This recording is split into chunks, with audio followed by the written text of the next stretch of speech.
Hello again. In our effort to provide continual education and assistance to our contractor companies, we'd like to welcome you to the Occupational Safety and Health Administration's, or more commonly known as OSHA, record-keeping video tutorial. The purpose of this video is to explain the reasoning, requirements, and process to assist you in complying with OSHA's record-keeping requirements for work-related injuries and illnesses as they relate to your company.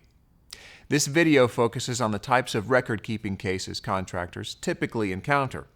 Additional resources are reviewed at the end of the video, which may be helpful in addressing any cases with special considerations.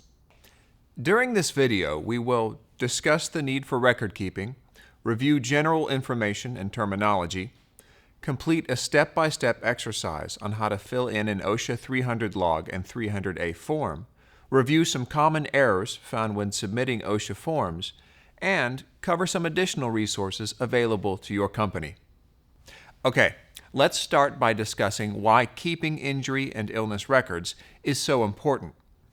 The first reason involves compliance with OSHA's record-keeping standard 29 CFR 1904. OSHA mandates that employers with more than 10 employees have a legal obligation to record work-related injuries and illnesses using specific OSHA forms to satisfy a client requirement. While it may not be a legal requirement for you to maintain OSHA forms, your clients in ISNet world might request that you track injuries and illnesses and submit the appropriate record-keeping documents. And by doing so, good record-keeping will help you provide needed data to your clients promptly and efficiently. The next reason, trending and performance monitoring, can help your company identify common trends and sources of injury so that you can turn a lagging or after-the-fact indicator into a leading proactive indicator by taking action to prevent those same types of incidents and injuries from occurring in the future. Once your company starts monitoring trends and performance, such as the types of injuries incurred and your total recordable incident rate, you can then begin benchmarking. Benchmarking allows you to measure your company's performance against your industry peers. This will help you tell if the safety programs you've implemented are having a positive effect on your company and employees. And finally, there's communication. Record-keeping and reporting requirements also need to be communicated throughout your company. There is a posting requirement from OSHA mandating that employers with greater than 10 employees display their OSHA 300-day work-related injury and illnesses summary form in the workplace every year from February 1 to April 30th. Now that we've discussed the importance of record-keeping, let's go over some general information and terminology. To start off, the OSHA 300 log and 300-day summary forms should only be used to record injuries and illnesses that are work-related and meet recording criteria, which means that for each injury and illness that occurs, you will need to determine whether it meets the definition of work-related. The OSHA standard states that an injury or illness is considered work-related if an event or exposure occurred in the work environment and either caused or contributed to the resulting condition or significantly aggravated a pre-existing injury or illness. Once you have determined if the injury or illness is work-related, you will then need to determine whether it meets OSHA's specific recording criteria. Injuries and illnesses should be recorded if they result in any of the following four classifications.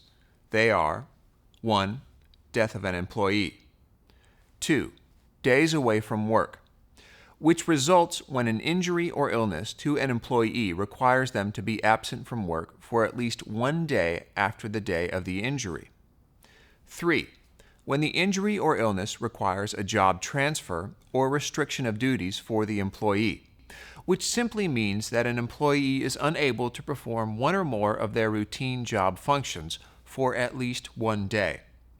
It is important to again note that the day the injury occurred would not be counted as a day away from work or a day of job transfer or restriction.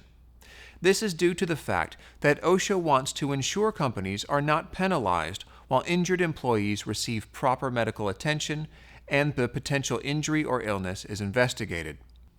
The last type of recordable injury or illness is classified as 4. Other recordable cases. These are cases that do not result in a death, days away from work, or require either a job transfer or restriction of duties. However, they still need to be recorded if they involve medical treatment beyond first aid, loss of consciousness, hypodermic needle sticks, loss of hearing, or any other results listed under the OSHA Record-Keeping Standard 29 CFR 1904.7. The OSHA Record-Keeping Standard lists very specific criteria for what would be considered medical treatment beyond first aid, and a number of other scenarios that would make an incident recordable. Now that you've identified your recordable incidents, you will need to record them properly on the OSHA 300 log and 300A summary forms for the calendar year in which they occurred. To help you accomplish this, we will take you through a step-by-step process of completing the required OSHA forms. Let's begin this process by starting in the upper right-hand corner of the 300 log form and filling in the effective year, which is the year's incidents you are recording on this form, the establishment name and the city and state. Next, you should fill in the details for each recordable incident that occurred that year. It's important to note that the OSHA record-keeping standard mandates that cases be recorded on the log within 7 calendar days after receiving information about the case. Please remember that if you did not have any recordable incidents for that year, you will still need to fill in zeros across the bottom row of columns G through L and 1 through 6. If your company did experience a recordable injury or illness, you will need to start by completing the basic information in columns A through F. Start on the far left by including the incident number in numerical order, starting with the number 1. Next, you will need to enter the injured employee's name, his or her job title, the date of the injury or onset of the illness, as well as the location where the event occurred within the worksite. You will also need to add a brief description of the injury or illness, along with the affected body part and object or substance that directly injured or made the person ill. If needed, you may use more than one line per incident. It is also important to note that if you are sharing your 300 log with other companies and/or clients, you will need to remove or hide the listed employees' names for privacy purposes. After you have filled in the basic information about the case, you must classify it by checking one box only in columns G through J. It is again important to note that each case should be classified only once, according to the most severe result of the incident, with death being the most severe and other recordable case being the least severe. The next section you will need to complete are columns K and/or L, if the injury or illness is resulted in days away from work and/or job transfer or restriction duty days. Here is where you will need to indicate the number of days for either or both that resulted from the incident. If the incident resulted in both days away from work and job transfer or restriction days, you would indicate the number of days for each, but would only classify that case as a days away from work case, as it is the most severe. And per OSHA, you should stop counting the days of restricted work activity or days away from work once the total of either or the combination of both reaches 180 days. Once you have completed the previously mentioned sections of the 300 log, you will then need to indicate the type of injury or illness in columns 1 through 6 on the right side of the form. This information, although required, is also helpful to you as an employer to track and trend your company's incidents and injuries over the years to help prevent them in the future. After entering the information for all recordable incidents, you will need to complete the page totals at the bottom for each column. Once that's done, congratulations, you've completed the 300 log. At the end of the calendar year, you will need to start completing the 300A summary form by entering the totals for each type of recordable case from the corresponding spaces on the 300 log. For instance, the combined total from column G on each page of the 300 log should be entered on the corresponding space G on the 300A form. It is important that these documents match each other for consistency. Next, you will again need to fill out all the information on the right side of the form, starting with the Establishment Information section, which includes the effective year in the upper right-hand corner, followed with the establishment name, street, city, state, and your company's North American Industry Classification System, NAICS code. Your NAICS code indicates the type of work you perform and classifies your company within its associated industry. You can search and select the most appropriate NAICS code for your company by visiting an NAICS code search website, the majority of which are free of charge. After that, you will need to complete the Employment Information section, indicating your company's average number of employees and total hours worked for that effective year. The average number of employees must be a whole number, rounded up for any partial employees. It's also important to note that the average number of employees and total hours worked should include both office and field employees and their work hours. Once completed, the 300A should be signed and dated by a company executive as a certification of the information provided. The executive should also provide his or her title and a contact phone number. Now that we have covered the basics of the record-keeping process, let's address a few common errors that are seen in completing and submitting these forms. The first common error is incomplete establishment information, including company name and address. The information is important for identifying your company and the location for which the incident reports are associated. The next common error is having an incorrect or blank effective year. Companies must ensure that the correct year for which the OSHA injury and illness forms represent is indicated in the top right-hand corner of the forms. This is followed by double classification of incidents. Remember, injuries and illnesses should only be classified once, based on the most severe outcome of the incident. Another common error found is no executive signature. Although seemingly easy, yet often forgotten, the signature from a company executive is a key part of the process, as it is required to ensure the credibility of the records.